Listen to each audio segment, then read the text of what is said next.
All right, cool. So I think we're recording. Um, Sure. I am with the designer of the new state flag.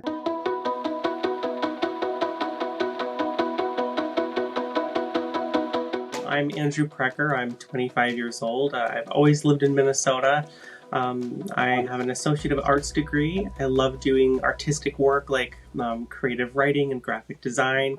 And my family's always lived in Minnesota as well. My grandparents were farmers in southwest Mhm. Minnesota. So I've always felt a connection to this state, specifically with my history and my family. So, yeah, that's sort of me in a nutshell. Where is Laverne?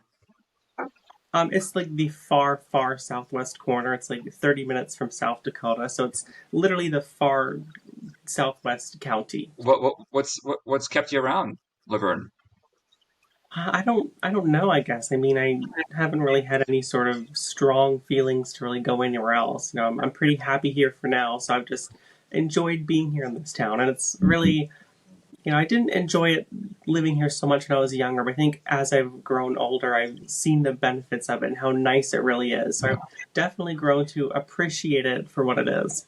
Well, did that inspire your?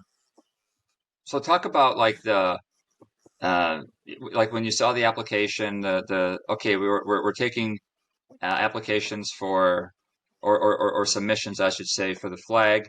Did you jump right at it and like Hmm. talk about that? Sure. So what's really funny is I actually stumbled across a website called Minnesotans for a Better Flag, and this was before I heard about the commission or the official process.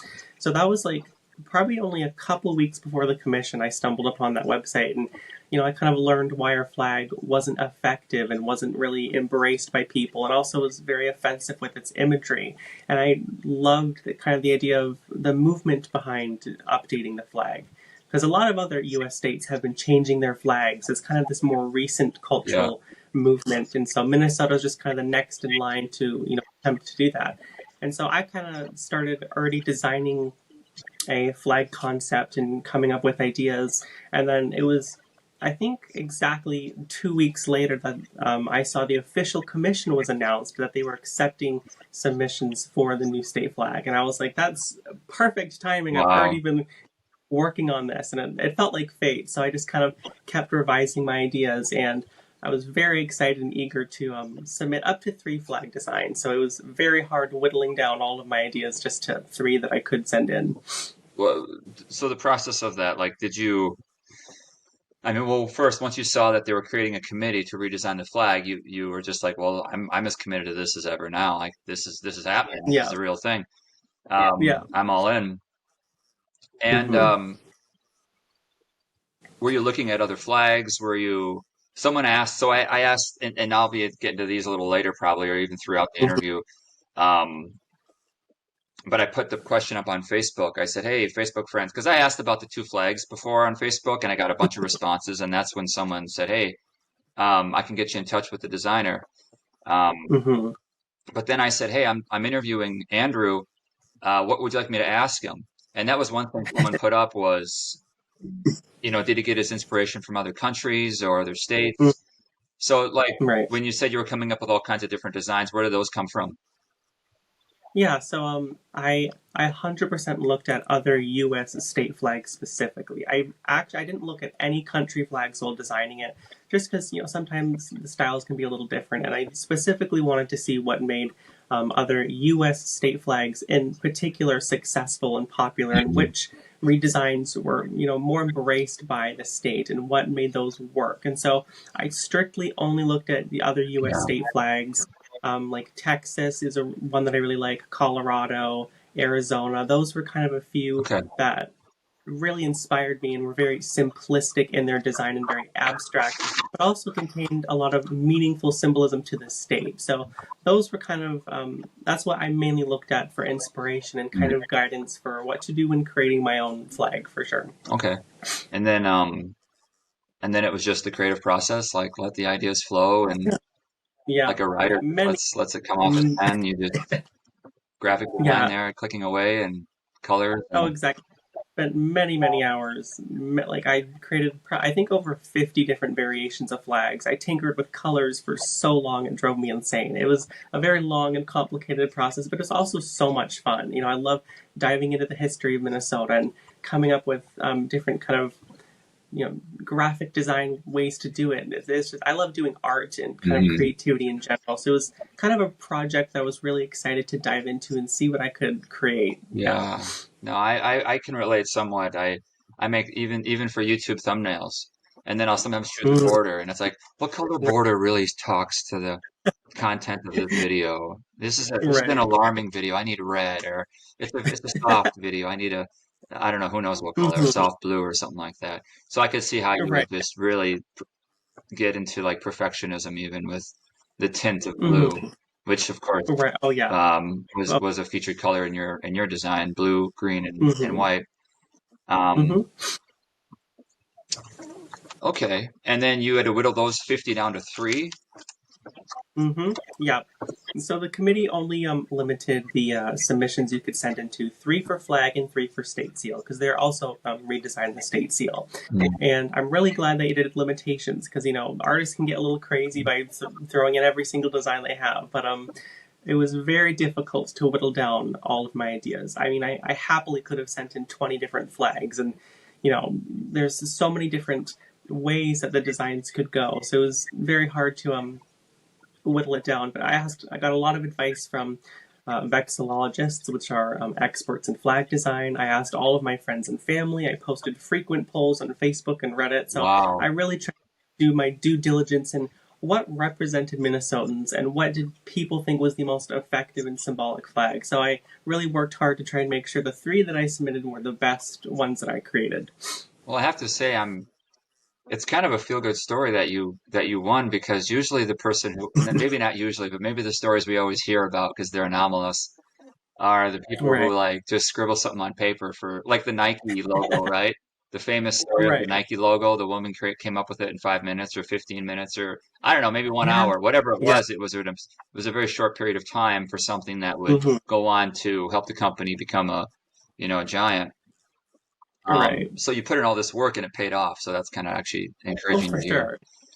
Yeah, Um, yeah. No, did you submit for the state seal as well? I did not, particularly because, I consider myself more of like a amateur graphic designer. I'm not really good with more detailed or more complex pieces of art, and I knew that the seals are a lot more detailed and Yeah. complicated and have a lot more kind of finer symbolisms in it that I just, with how much of a perfectionist I am, I Mhm. spent the entire open period submission just working on the Yeah, flag. So I knew I wouldn't have time or enough skill sure. to really do a seal justice. So I focused solely on the flags. Once you were so then you were chosen as a finalist, and did you get an Hmm. email or did you learn about it the way everyone else did through a story? So it's really interesting. I was on Reddit looking through. I think it was like it was either the vexillology subreddit or the Minnesotan subreddit. I don't know which one, but somebody said you can watch the committee at the state capitol deciding and narrowing down the final six flag designs. You can watch it through a live Zoom meeting, and so I clicked the link and I watched it. And I had like assumed all of my designs were like kicked out a while ago because somebody on Reddit's like, "Oh, here's the final 12," and mine wasn't in the final Oh, 12. So yeah, I'll just watch it for fun. oh But wow. no, they were completely wrong, and that was not the final 12. So as I was watching it, I watched all the committee members start a new round of voting, and they went to the back of the room, and they had three poster boards up on tables, and there was about 20 flag designs left, and I saw one of mine, which was submission 1953, and I was like completely shocked. It was honestly hard to believe, and Were you I home watched when them you were vote. watching that? Where you are right now? Yes, I was at home. Yep, same bedroom.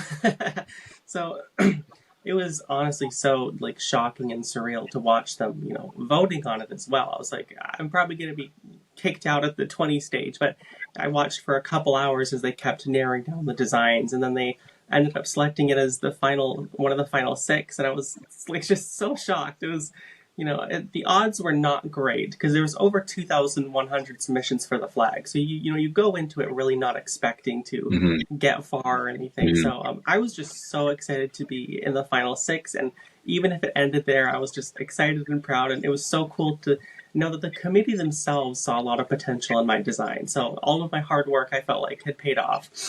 Wow, yeah. It was kind of like all the reactions you see on reality shows when someone's selected to the next round or whatever, Right? just that Yeah. fulfillment and that rush, that Mhm. thrill of making it to the next round and being Oh, like it's exactly. like that's my design. That they're voting on that. They Yeah. chose my design. Like, yeah, I can feel that, man. That's exciting. And then Mhm. so like did you call your friends or text your friends or like they chose mine for the finals?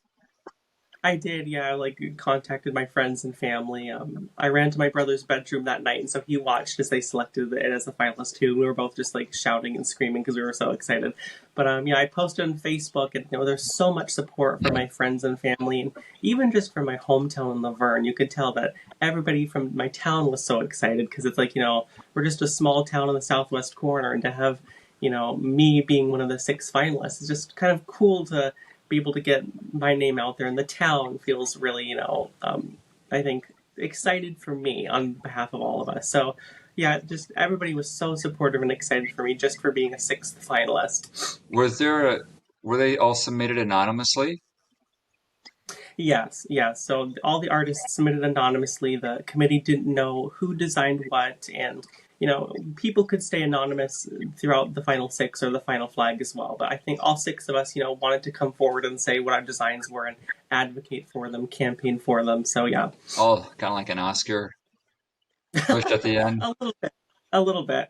Um, so did you get to know the other finalists? A little bit, yeah. I texted with a few of them, throughout the process. We all kind of really got to relate to each other because it was a very wild and oftentimes intense experience. But I did get to contact a few of them and keep in touch. It was nice to relate to them and share a really cool and rare experience that a lot of people don't get to have. Hmm. So We don't have to go through them all because there's five others. That's maybe a little much for this talk, but were most of the others from the metro area or were they spread around the state? And there is one man actually. He lives in Texas, but he was Minnesotan for around 40 years of his life. Oh, So he was in Texas. Another is from Minneapolis. Another was an indigenous woman who lived in a tribal nation up kind of in the middle north of Minnesota. So we were kind of spread out all mm, across the state, honestly. mm, hmm. All right. And so I didn't follow the process obviously nearly as close as you did. Um, but one thing I did notice was that CGP Gray YouTube video. Mm-hmm. Yeah. Mm-hmm. And I'm guessing that came out between when the finalists were selected and when they chose the winner. Polaris tricolor, which, come on, girl, contest over, right? It's awesome. And that video chose of the six. This is the one, and Mm-hmm. he chose yours, yeah. That Minnesota K is so cool, subtly representing the great state. It's a unique design element not just among state flags, but world flags. He did, yes. He said mine was the most effective at being a flag. It was his favorite, and he thought it was the most like traditional looking flag as well because it kind of stuck to the rules of old traditional flag making of no curvy lines and stuff. So Hmm. I didn't know who he was at first, but like in the vexillology group on Reddit, everybody's like, "Oh my gosh, CJP Gray loves your flag." And I was like, "I don't know who that is, but that sounds like such an honor." So people had to kind of educate me and let me know that he's a very notable figure in the world of flag design and historical education. So it was really cool to kind of get his endorsement in a way of my flag design. So the finalists were announced what last summer? Um, it was kind of a very quick process. So I think it was more like November or September. So it was a very kind of quick few couple of months in there. Okay, got it. Then the video came out right after that, and then Yeah. within some weeks they then announced the winner Yep. of Exactly. December of Yep. last year. You said, Yep. Yep. and then what was that day like? Oh, it was crazy because like with each Zoom meeting that I watched, they would like go through revisions and keep narrowing down the final six to a final three and then a final two, and then to get to like the final one was just it was surreal. It was hard to process. You know, it's like I went into it just alone in my bedroom designing flags, thinking it was fun, Yeah. not expecting to go anywhere at all.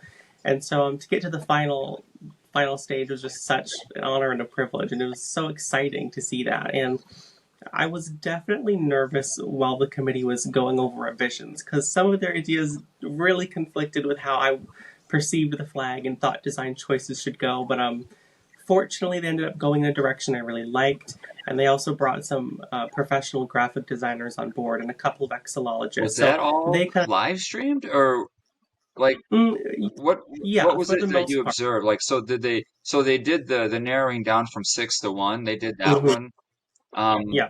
like as a video, as a live stream. Hmm.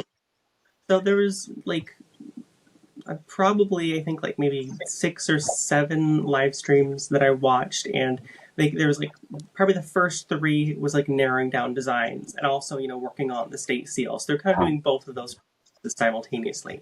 And then like the last few live streams are more about kind of going over the revisions they were looking for, like different star variations or removing the stripes. A lot of that was designed off camera or worked Yeah, with I the assume. graphic designer and stuff. But more of like when they got like final proposals in place, then they would go over that on the Zoom meetings and kind of choose between all of the variations that they had. So it was kind of a mix between live Zoom meetings and a lot of decisions made off camera as well. I'm impressed there was that much transparency, or at least that much public, Hmm. because Yeah, yeah, that would add a little bit of. I guess it's like a city council meeting being done live. They hmm, always live stream those, I think. So right. I guess it was something like that, Hmm. um, but yeah, I didn't know it was so open. Hmm. And you're just watching then they're not reaching it back out to you for any, or are they? I mean, they did a little bit. There was probably like midway through the process, they allowed the 6 finalists to kind of go to the state capitol and campaign for their flags, do like a 4-minute speech and a video presentation. Oh, So I couldn't make it, but I did send them a video presentation and a pre-written thing. So it was very great to be able to advocate for our flags and uh-huh. kind of hey, these are some revision ideas they have, and this is, the symbolisms behind all of it. We really got to kind of make a case for why we think our flags would be the best, and so I was really grateful for that opportunity. Yeah, when I was finally chosen and decided as my flag being the basis for the new one, that was probably when people were the most excited. There was the most, yeah, excitement around the whole thing. Yeah. Was there like a local newspaper there that Oh yeah, contacted you and all that? yeah, local newspapers, all sorts of online newspapers, news anchors, and so many phone calls and emails. It was a very overwhelming period of time trying to Were you ever interview. were you ever surprised how they got a hold of you? Like, how did you know my number? Oh, very much so. I didn't give anybody my phone number, but I'd get like 6 phone calls a day. It's like I don't know. I don't know how they do that, but it's yeah. No, I gave people my email, so a lot of people reached out through that. Huh. Is Yeah. that a little concerning? Like, Yeah, it was a gosh, little interesting. I mean, I kind of expected it going into it if I happened to get that far. So I was like, I was surprised on how people got certain information. did you ever ask them, how'd you get this number? I did not. I probably should have. Well, I always wondered that with telemarketers, but I guess there's lists, so they just buy them and there you go. Right. Right. I'm trying to go like kind of like a timeline here. I'm not sure what all came first, Hmm. but before they had revised it, um, then your winning submission was then Hmm. used, and this is where we'll get into some of the darker side or the controversy or the conspiracy or whatever. But it Hmm. wasn't the existing flag, although they're saying a little bit about that as well. But they took your winning design and they compared it to a Somalian Hmm. state or Right. territory or province or something like that, that it was similar to, Hmm. and said, Right. "Oh, coincidence? I think not." And those tweets were popular from some Right. accounts there. Um, Hmm. yeah, just talk about. Talk about the Mhm. response to that. Like, So I think what's so interesting is like there's like three different versions of the flag that went around social media of people saying, "Oh, it's a Somalian flag," but everybody's sharing a different version. So it's like they weren't even really rallying around one. It was like so with my original submission, that wasn't the one that went viral. They chose one of the revisions that the committee did mm, that had a different stripe order, different colors, different star shape, mm, and that's the one that they said was the final version, which it wasn't. It was just a revision that we're still working on. But when I first saw that going on social media, I was like obviously dumbfounded. I thought that was the most stupidest thing I've ever seen. Like, I'm not Somalian. Nobody on the committee is Somalian. There's no connection to Somalia at all. As I stated, I only looked at other state flags. mhm, So I was just, I wasn't really expecting a conspiracy theory to arise from all of it, much less for it to get as far or as widespread as it did. I remember going on Twitter one day and it was like I think it was like the number one most tweeted thing in Minnesota at one point. It was like Somalian flag. And I'm like, where is this coming from? Like there's no basis in reality to any of this. So it's it was an interesting experience for sure. well, was it more than just interesting? I mean, was it as high as it was and exciting as it was to be chosen? Was it also Mm-hmm. like, look, this is kind of where I'm coming from. So I don't know if you know Mm-hmm. much about my work, but here's some pieces I've written for the paper, and Mm-hmm. I cover issues that where where societies or society is kind of polarizing, and so I chose the wolf issue as my latest Mm-hmm. piece last spring. But then Mm-hmm. I also talk about where communities come together, and so here's the Hmong community in Walnut Grove, right? Mm-hmm. Yeah. That storied Minnesota small town where the Hmong make up Mm-hmm. like 30-40% of the population, and Right. they've integrated, and it's quite a great story. Um, Mm-hmm. but what got me interested in the flag was because I'm interested in general of kind of Minnesota, rural, Mm-hmm. urban, red, blue, conservative, liberal Right. split, and that was apparent in the wolf concern. But with flags, it's like that's a very prominent symbol, if not the most prominent Mm-hmm. symbol of where you stand. And so Oh, when exactly. people were divided about the flag, it spoke, it said something to me. And so I don't know if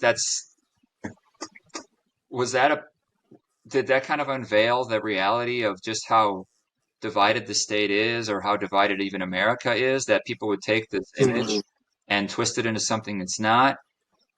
Mm-hmm. But you're in rural Minnesota, so it's kind of interesting that you, uh, I don't know, like, because of that stereotype. When I drive up to my hometown, it's Trump signs, it's the old state flag, right? Right. And so it's different, very different than urban Mm-hmm. and suburban Minnesota. Mm-hmm.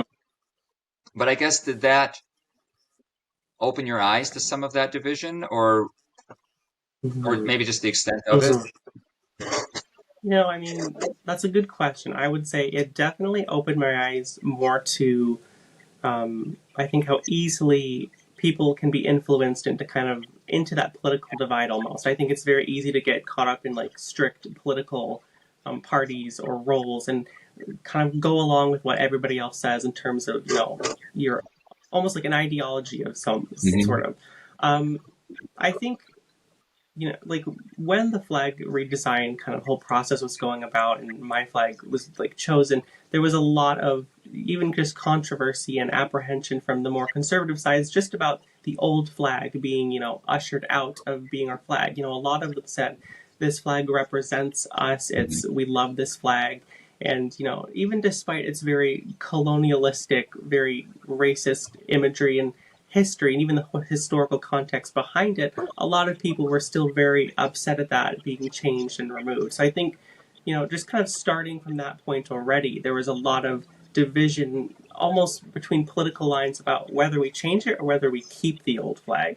And then just kind of, I think, slowly morphed into the whole Somali controversy of, my perspective is they wanted to find a way to the far right specifically, like invalidate the progressive change of the flag, and by latching on to something that would make it illegitimate. So that's I think for sure it kind of opened my eyes a little bit to that there's a lot of divide in our state, Hmm. perhaps a little more um, viscerally than I had first imagined. But I also, I'm very politically aware, so it wasn't too shocking. It was a little surprising, but I wasn't, like, where did this come from? It made sense at the end of the day. You speak of the old flag as in pretty clear terms as being racist, and that's not Hmm. something a lot of Minnesotans accept. Hmm. So how Yeah. do you like?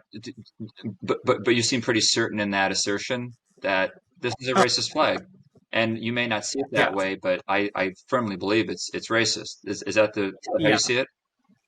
Oh, 100%. I mean, I don't see, to me, with the historical context, with the man who made it and the information we have behind it, the man who designed the original seal, his wife wrote a poem about the symbolism behind it, and she's literally in the poem calling for indigenous people to leave the land, get out of here, give it up to the white people. And it's, to me, it's like, if you look at historical context and the way that our state has had its relations with our indigenous people, the Dakota and the Ojibwe, it was a very terrible time in history for indigenous people. And to me, it's like you have to keep in mind the historical context of when it was made and how it was made. And so I think it's important that we call it out for what it is, because if we water it down, we're not doing justice to history or what it represents, or the fact that a lot of indigenous people today find the old flag very offensive and they do not like it and don't feel represented by it. So for me, I always just wanted to be very honest with Hmm. the way that I perceive it. And,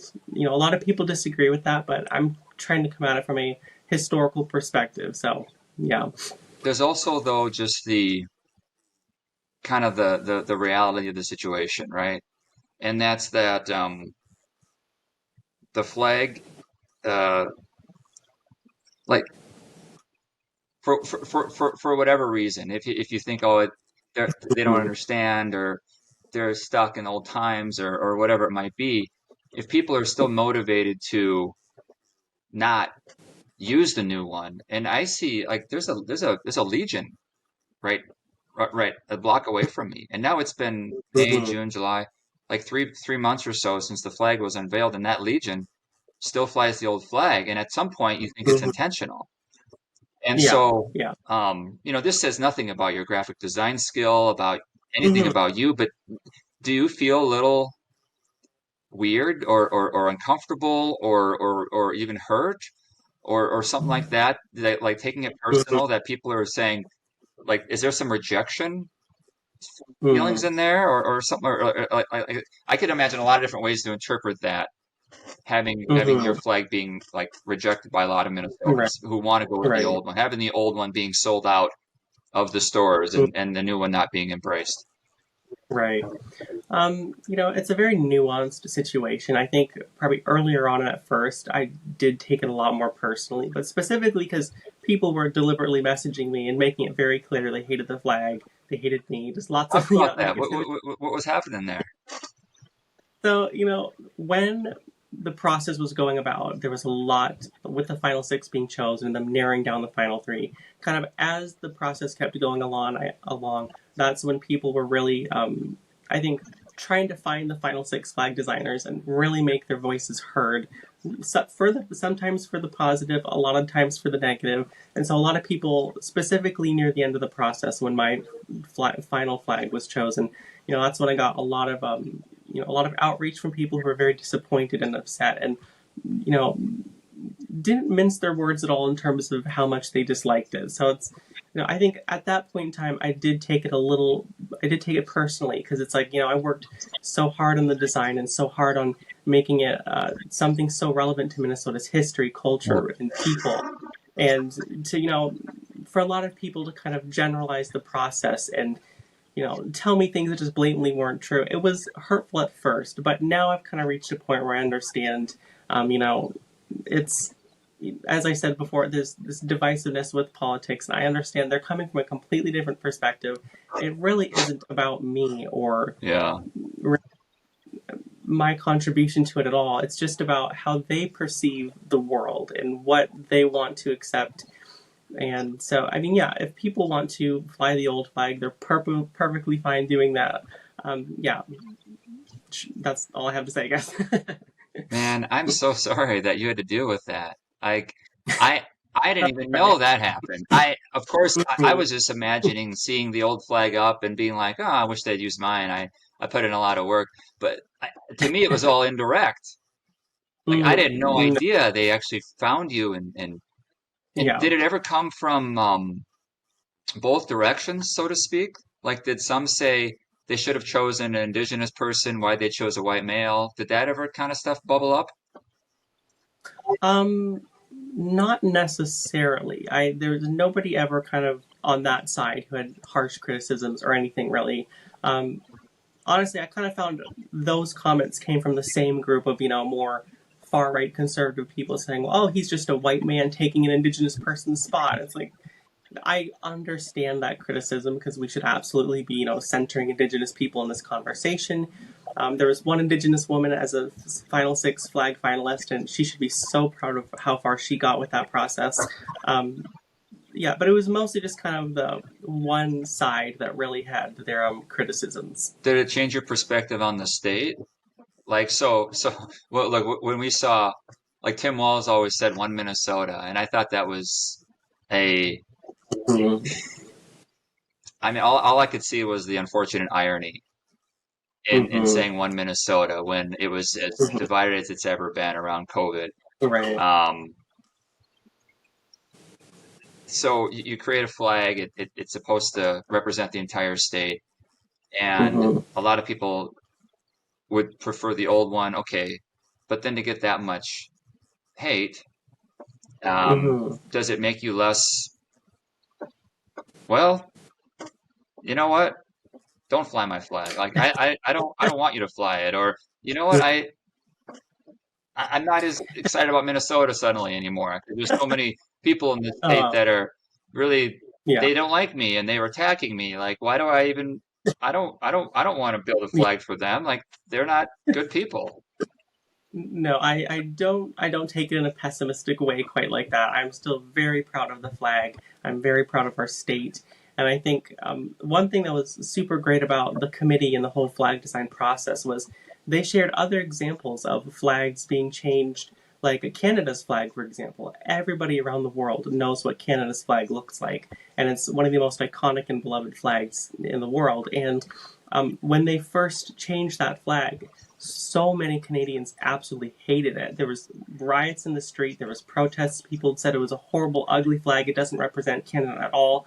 And so they showed this example of oftentimes when you make a big change like this, no matter where it is or who it is or why they're doing it, there's always going to be a group of people Hmm. who really dislike it and they're going to voice their opinions about it. And it doesn't necessarily represent how effective or successful or beloved the flag will be in future generations. So, seeing that in particular really kind of, I think, opened my eyes and helped me kind of realize the process is a lot more complex and rocky than I first pictured, but it's to be expected and it doesn't really have anything to do with me or even the flag design itself. It's just the people who are deciding. Um, yeah, Yeah, it was yeah. just, it was, You yeah, see it as this is this is resistance that's been done before, that's happened exactly. before, Yeah. and so are you optimistic then that in time it'll Mm-hmm. we'll be seeing it more regularly and people will calm Mm-hmm. down and and there'll be an embrace Yeah. of the flag in Yeah. time. I'm very even like when my final original submission was chosen and the couple weeks until they chose the final version, so many people were like, oh my gosh, I loved your original version. They took away the three stripes. I can't believe they got rid of this beautiful flag. And there was so much support just in a couple weeks for that first one Hmm. that even between now and the few months that it's been flying, I've really seen people rallying around it and saying that now that they can see it on flagpoles instead of just a screen, Hmm. it says so much more. And I've seen people really kind of embrace it slowly. And I think from here on out, it's just gonna, I think, be more popular. And it might be a slow process, but Hmm. I do think Minnesotans are going to Yeah, embrace it yeah. eventually. It's a pretty strong association. Like one guy in my Facebook, because I have a pretty good split of left and right, being from a small town and Mm-hmm. everything. And Mm-hmm. one guy said, "That's the DFL flag." That's all he said. So if you have that strong of an association, I think he's not the only one that feels that way. Um, Mm-hmm. yeah, I believe it's pretty ingrained that there's that ideological split, but then I also believe though that things calm down. It's like a controversy. Mm-hmm. Um, Someone will say something controversial, a company will do something controversial, and you think, oh man, that company's done for. And Yeah. usually Yeah. within 6 months, everything we're back to watching that TV channel that we were so mad at, or we're back to so like the only exception is Right. Bud Light, I guess. But besides that, Right. um, and who knows, Mm-hmm. maybe that's even gone back to normal. I don't even know anymore. But Mm-hmm. usually, yeah, people kind of regress to the mean or whatever that is, where you just kind of calm Right. back down. So Yeah. I share some optimism. It's hard right now because maybe even with Walz running for vice president, and I saw your Instagram post where he's using that image as his. Mm-hmm. That Yeah. to me actually doesn't help the other side of Minnesota want to fly that flag. Not Right. to be doom and gloomy here, but just kind of No. Yeah. seeing it for like surveying the political vibe Mm-hmm. of Minnesota. Um, but I like your big picture perspective, and you're right.